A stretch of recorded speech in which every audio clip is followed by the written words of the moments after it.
శ్రీమాత్రే నమ. జై గురు దత్తాత్రేయ నమ. ఈ వీడియోలో మనం శని భగవానుడు నవంబర్ 15వ తారీఖున రుజుమార్గంలోకి మారడం జరుగుతుంది. దాని తర్వాత ఇంచుమించుగా మార్చి 29వ తారీఖున మీనరాశిలోకి ప్రవేశించడం జరుగుతుంది. సో దీని ప్రభావం మేషరాశి వారి మీద ఏ విధంగా ఉండబోతుంది అని పరిశీలించినప్పుడు మరి మేషరాశి వారికి మళ్ళా మరి ఈ ఏలినాటి శని తిరిగి 22.5 సంవత్సరాల తర్వాత తిరిగి ప్రారంభం అవడం జరుగుతుందన్నమాట. ఎప్పుడు మనకి మార్చి 29 నుంచి 2025 మార్చి 29 నుంచి స్టార్ట్ అవుతుంది. ప్రస్తుతం మేషరాశి వారికి చాలా లాభదాయకమైనటువంటి లాభస్థానంలో ఉండడం జరిగింది. అంటే శని భగవానుడు కేవలం 3 స్థానాల్లో మాత్రమే ఉత్తమ ఫలితాలు ఇవ్వడం జరుగుతుంటుంది. అది 3, 6, 11.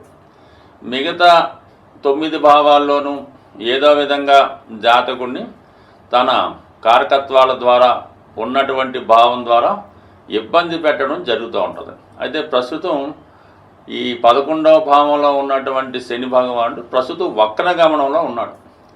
ఈ వక్రగమన ప్రభావం ఏమవుతుందంటే డబల్ యాక్షన్ చేయడం జరుగుతూ ఉంటుంది శని భగవానుడు. అంటే మనకి 11వ భావంతో పాటు 10వ భావంలో ఉన్నటువంటి ఫలితాలు కూడా ఇవ్వడం జరుగుతుంటుంది. అలాగే గతంలో చేసినటువంటి పొరపాట్లకి మళ్ళీ సరిదిద్దుకునే అవకాశం ఇవ్వడం జరుగుతూ ఉంటుంది. ఈ విధంగా కొద్దిగా సందిగ్ధంలో ఏ పని కూడా సంపూర్ణంగా కాకుండా మధ్యలో ఆగడం లాంటిది జరుగుతూ ఉంటుందన్నమాట. మరి ప్రస్తుతం నవంబర్ 15వ తారీఖు నుంచి రుజుమార్గంలోకి రావడం వల్ల కన్ఫర్మ్గా శని భగవానుడు లాభస్థానంలో సంచరించడం అన్నది మేషరాశి వారికి మరి నవంబర్ 15 నుంచి రాబోయే 134 రోజుల్లో గత 2.5 సంవత్సరాలుగా ఆగిపోయినటువంటి మీ యొక్క ఫలితాలు ఏవైతే మీరు ప్రయత్నం చేస్తున్నారో దానికి సంబంధించినవి మీకు అనుకూలించే అవకాశం ఉంది. అంటే ముఖ్యంగా మీరు ఏదైనా ఒక ఇండస్ట్రీ లాంటిది స్థాపిద్దాం అనుకున్నా, ఉద్యోగపరంగా అంటే ఉద్యోగ ప్రయత్నాలు చేస్తున్న వారికి, అలాగే ఉన్న ఉద్యోగాన్ని అభివృద్ధి కోసం ప్రయత్నం చేస్తున్న వాళ్ళకి కూడా ఈ శని భగవానుడు సహకరిస్తాడు. అంటే శని భగవానుడు సాధారణంగా ఏంటంటే 6వ భావానికి, 8వ భావానికి, 12వ భావానికి కారకత్వం వహిస్తుంటాడు. ఒక విధంగా శని దుఃఖకారకుడు. అటువంటి శని భగవానుడు ఇచ్చే ఫలితం సాధారణంగా జాతకుడికి చాలా జీవితంలో ఇబ్బందులు పెట్టి నలిపిన తర్వాత తన యొక్క మంచి ఫలితాన్ని ఇవ్వడం జరుగుతూ ఉంటుంది. అంటే శని భగవానుడు మీకు లాభస్థానంలోకి రావడం వల్ల మరి ఎప్పుడన్నా సరే ఒక గ్రహం, ముఖ్యంగా శని, కుజ, రాహు, కేతు లాంటి పాపగ్రహాలు ఒక భావంలోకి వచ్చినప్పుడు ఆ భావ ఫలితాల్లో చెడ్డ ఫలితాలు ఏమన్నా ఉంటే ముందుగా ఇవ్వడం జరుగుతూ ఉంటుంది. అలాగే మంచి ఫలితాలు ఆ రాశిని విడిచిపెట్టే ముందుగా మీకు శుభ ఫలితాలు ఇవ్వడం జరుగుతూ ఉంటుంది. అంటే ఇంచుమించుగా మీకు 2.5 సంవత్సరాలుగా ఇంచుమించుగా మీరు ఏవైతే దేనికోసమైతే ఎదురు చూస్తున్నారో ఆ ఫలితాలన్నీ కూడా మీకు నవంబర్ 15 నుంచి ఇంచుమించుగా మార్చి 29వ తారీఖు లోపల ఈ ఫలితాలు మీకు రావడం జరుగుతుంది. అంటే ముఖ్యంగా శని వృత్తికారకుడు కాబట్టి వృత్తికి సంబంధించిన ఫలితాలు, అలాగే లాభానికి సంబంధించినవి, గతంలో మీరు ఏదైనా ఎవరికన్నా ధనం ఇచ్చి వాళ్ళు ఇవ్వకుండా ఉన్నా, అలాగే వివాహ సంబంధించిన విషయాల్లో మీకు ఏమైనా సమస్యలుండి ఏదో విధంగా భార్యాభర్తలు దూరంగా ఉండడం కానీ, లేదంటే సంతానం దూరంగా ఉండడం వల్ల కానీ, భార్యాభర్తలు చెరో చోట ఉద్యోగం చేయడం వల్ల కానీ ఇవన్నీ కూడా మీకు మరి ఈ రాబోయే చివరి 4 నెలల్లో కంప్లీట్గా మీ యొక్క ఫలితాలు శని భగవానుడు మీకు ఇచ్చి మాత్రమే మళ్ళా ద్వాదశ భావం అయినటువంటి 12వ స్థానంలోకి మారడం జరుగుతూ ఉంటుంది. సో కాబట్టి మీరు ఏమైనా గతంలో ఇటువంటి ప్రయత్నాలు ఆగిపోయి ఉంటే మళ్ళీ మీరు తిరిగి ప్రయత్నం చేయడం వల్ల శని యొక్క ఫలితాలు మీకు రావడం జరుగుతుంది.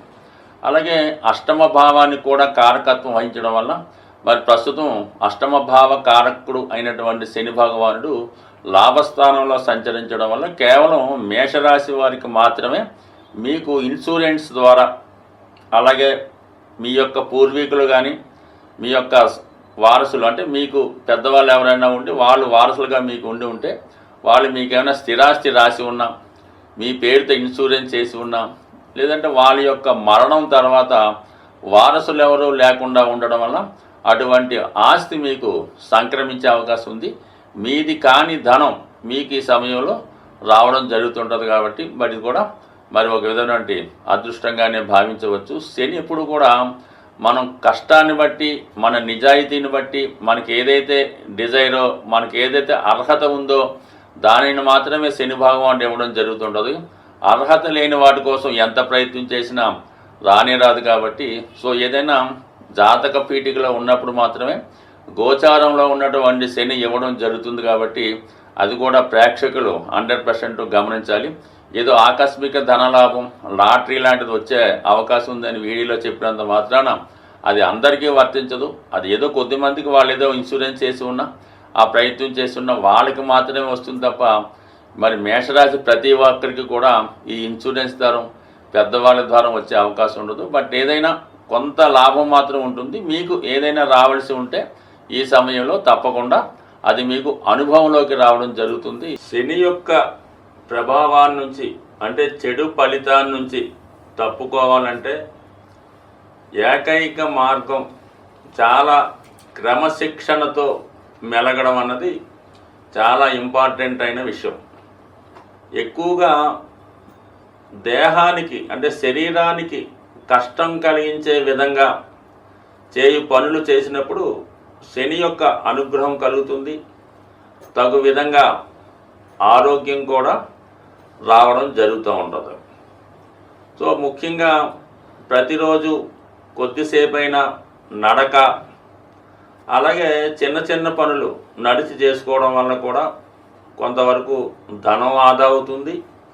అలాగే శరీరంలో శక్తి కూడా పెరుగుతూ ఉంటుంది. ముఖ్యంగా కుటుంబంలో ఉన్నటువంటి వృద్ధులు, పెద్దవాళ్ళు శని యొక్క రూపానికి ప్రతిరూపాలుగా ఉంటారు. ఎట్టి పరిస్థితుల్లో కూడా కుటుంబంలో పెద్దల్ని అశ్రద్ధ చేయకుండా వారికి తగు విధంగా సహాయపడుతూ వాళ్ళ అవసరానికి ఏదైనా జీవితంలో అంటే కనీసం రోజుకి ఒక్కసారైనా వాళ్ళని పరామర్శించడం, వాళ్ళకి ఏవైనా అవసరాలు ఉన్నాయా, ఏవైనా వస్తువులు కావాలా అని తెలుసుకోవడం వల్ల కూడా శనిగ్రహ అనుగ్రహం జాతకుడికి లభిస్తూ ఉంటుంది. దాని తర్వాత ముఖ్యంగా వృద్ధాశ్రమాలు, అలాగే వృద్ధులు చాలా బలహీనంగా ఉంటూ చాలామంది ఈ మధ్యకాలంలో మనకి చాలా ఇబ్బంది పడుతూ ఉంటారు. అటువంటి వారు మీకు బంధువులే కానక్కర్లేదు. ఎవరైనా సరే వాళ్ళకి అవసరమైనటువంటి మందులు సమకూర్చడం, మీకు అవకాశం ఉంటే చాలామంది మీరు టౌన్లో తిరుగుతున్నప్పుడు మరి రోడ్ సైడ్ని వృద్ధులు నిద్రపోవడం జరుగుతూ ఉంటుంది. వాళ్ళకి ఏవైనా కప్పుకోవడానికి తగు విధంగా రగ్గులు లాంటివి కానీ ఇవ్వడం వల్ల ఈ విధంగా కూడా శని భగవానుడు మీకు ఖచ్చితంగా సహకరించడం జరుగుతూ ఉంటుంది. అలాగే క్రమశిక్షణ అనేది ఇంపార్టెంట్. ఏ విషయంలో ఉన్నా సరే పంక్చువాలిటీగా టైంకి అన్నీ పూర్తి చేసుకోవడం వల్ల కూడా శని భగవానుడు అనుగ్రహిస్తాడు. అయితే శని యొక్క అనుగ్రహానికి అనుకూలమైనటువంటి సమయం ఇది. అదృష్టవశాత్తు మనకి ఇప్పుడు ఈ కార్తీక మాసం మనకి దీపావళి మర్నాడు నుంచే ప్రారంభం అవడం జరుగుతుంది. కాబట్టి ఎవరైనా సరే వీలైతే ఈ కార్తీక మాసంలో వచ్చే 30 రోజులు విధి విధానంగా ఏ సమయమైనా పర్లేదు ఒక్కసారి శివాలయాన్ని దర్శించుకోవడం, ఏదో ఒక దీక్ష తీసుకోవడం మంచిది. లేదంటే 4 సోమవారాలు, 4 మంగళవారాలు, 4 లక్షవారాలు ఈ విధంగా వీలైతే ఉపవాసం ఉండి మరి ఆ భగవంతుణ్ణి మనసారా ఆరాధించడం వల్ల అటు శివుని యొక్క అనుగ్రహానికి, అటు విష్ణుమూర్తి అనుగ్రహానికి పాత్రులవుతారు. ముఖ్యంగా అది చాలా గొప్ప విషయం ఏంటంటే సామూహికంగా ఈ కార్తీక మాసంలో వన భోజనాలని ఉసిరి చెట్టు కింద భోజనాలు చేయడం జరుగుతూ ఉంటుంది.